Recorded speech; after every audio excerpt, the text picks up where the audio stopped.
Thank you. I think my presentation actually is a good continuation to Brigitte because I'm actually just going to focus on one piece that I was working on um, during my second year of the MFA. Now I'm in my third year. So yes, hello, my name is Philippe Battikha, and I love sound. I'm obsessed with sound. It's basically all of my work revolves around sound.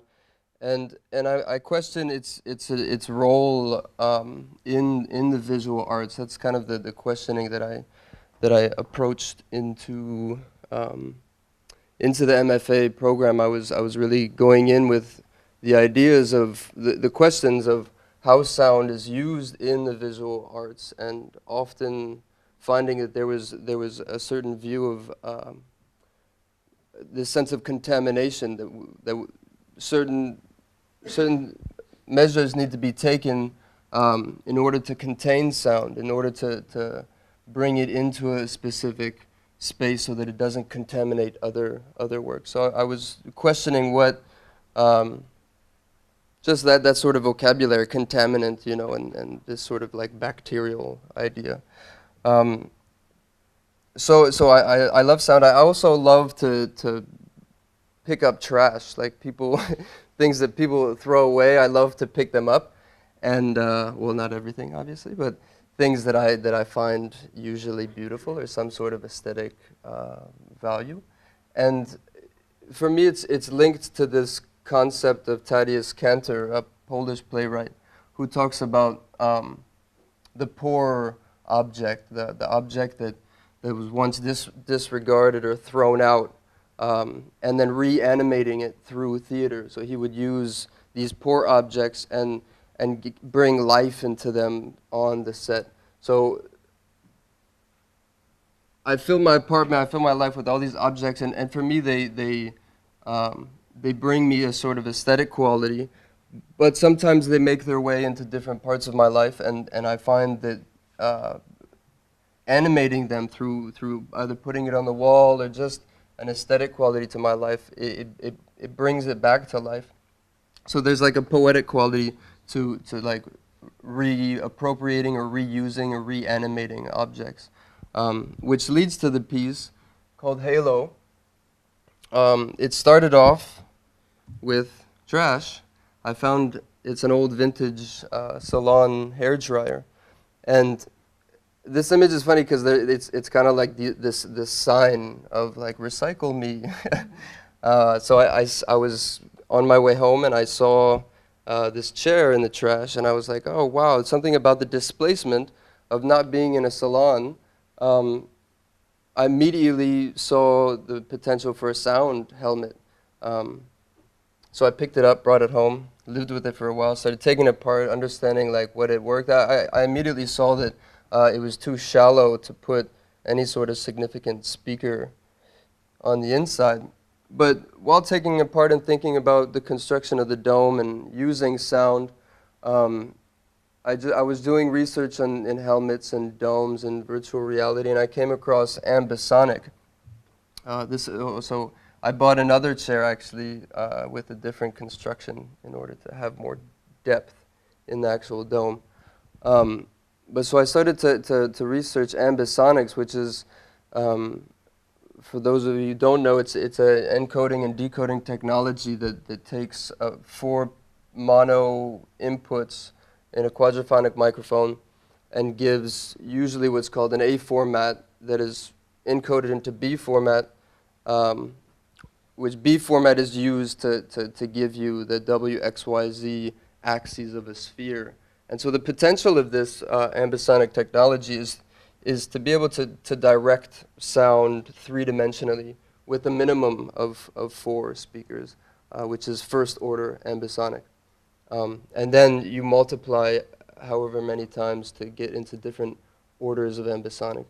And why I say potential is because obviously why I was asking Jeremy yesterday about craft and artistry and craftsmanship is because it is a big question for me. I find that a lot of my friends, a lot of people I know in intermedia and new media are often like gravitating towards a specific technique, like some sort of some sort of trade maybe that they don't necessarily have a handle on, but see a potential for a certain way of expressing an idea, and don't necessarily think about it as an investment into a craft that they want to pursue later on. Sometimes, obviously, people do, but it's very specifically functioning for that idea, and I find that really fascinating. Often, I think there's something humbling about it too. Like you have an idea and you approach a technique, and you kind of realize that you need crafts, people specialized in those fields. Or the sorts of results that come out of not knowing how to do specific things. And just so that was the premise of my question, which I'm very, very interested in. So I didn't know how to mold. I knew a very basic amount of electronics. And that was kind of what I was setting out to do is dig deeper into that. So I started building the dome, kind of DIY, resin, putting the speakers in. So 4 speakers for the minimum of ambisonic playback. That's the inside, the enclosures of the speakers. There's my trumpet in the background. My background is a trumpet player. So it's always next to, whenever I get frustrated, I just go back to playing trumpet. It's always next to me. The first semester, I presented the chair with a kind of rough inside connected to a computer. And what I really wanted was it to be self-contained and completely just plug it in and play it, not associated to a computer. And what I realized is that there weren't any affordable playback standalone units that output 4 separate tracks. So I made one with 2 Teensy boards and 2 Teensy audio boards and a Teensy controller, which is still very problematic. There's noise and stuff, but it was again like going into the electronics and trying to figure out what best suited this application. So that was the part 2 of the project, was removing the computer and having it standalone. And what I was doing simultaneously with building was going out and doing field recordings with this SPS 2000. It's a quadraphonic microphone, so that means 4 inputs. And I was going around the city, and I was just recording everything because it was still I was not sure about the content. I was very much about the concept of the chair and removing the visual horizon, but the content was not clear. And some of the conversations that came out of it during the presentations at school were interesting, and especially in regards to the appropriation of the chair, which I thought was very interesting, because for me, coming with this idea of reanimating it through giving it the potential for sound when it had been in the trash before, I wasn't necessarily thinking about all of the imagery that could be associated to the chair, and beautification, and maybe a socioeconomic class of the salon, and women, a place of meeting for women during a certain time, especially since the chair is from the 50s. And it really got me thinking about the use of visuals as a lure towards a sound experience. Because I think often sound is used in an opposite way in the visual arts, or maybe as a sort of consequence of a visual aesthetic. So I thought that was interesting. So potentially bringing in like your own sort of story through the visual appropriation, but then when you sit down and you lose your sight, it's a completely different experience. So I started just playing around with different field recordings and different sorts of plugins that allow you to move sound in space. And and I realized, and it's too bad that Lee, who presented yesterday, is not here. Okay. But he mentioned something that I completely agree with. In binaural playback, often when you're looking at, you're like out of the place where it was recorded. Often it's not convincing. But I think that when you remove any sort of visual stimulus, our sense of hearing is actually tremendously imaginative, and it can transport us to places that our visual like doesn't allow for us, and that's kind of my reluctance towards the virtual, is that it's sort of removing us from the present and removing us from this reality, which I like am very apprehensive about, because I think at the root of my interest and obsession with sound is that we're kind of moving away from our sense of hearing in society, and so my work is very much trying to bring us back to what we feel in the present. And so I found it very appropriate to think about this piece Halo as a way of transporting us through different oral presence in the chair, completely sonically. So this is just the inside of the chair. Oh, it's not going to play the GIF. Okay, well, that's a GIF of different people sitting in the chair. So yeah, that's it. I think these situations for me are somewhat alienating, because we talk about the work and we present photos, but so I just did a little stereo export of what you would actually hear, one iteration of what you would hear in the chair, and I would like for us to maybe just imagine being in the chair. And so yeah, if we could turn the lights out and the projector off.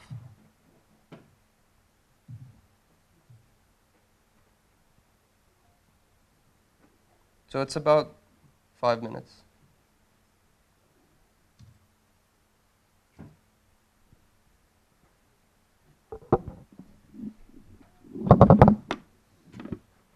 Where's the sound? Is it on here? No, it's mine. I unplugged it. Now trying to do this in the dark.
just touch it?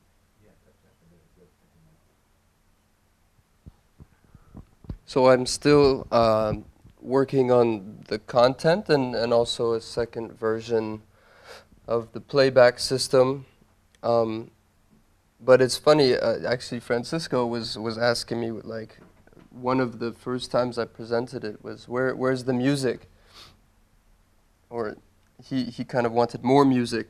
And for me that, like I said before, it was kind of one of the big questioning of what's the difference between sound and music and its role in the visual arts.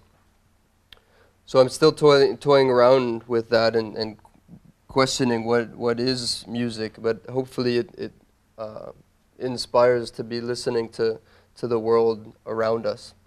Thanks for listening.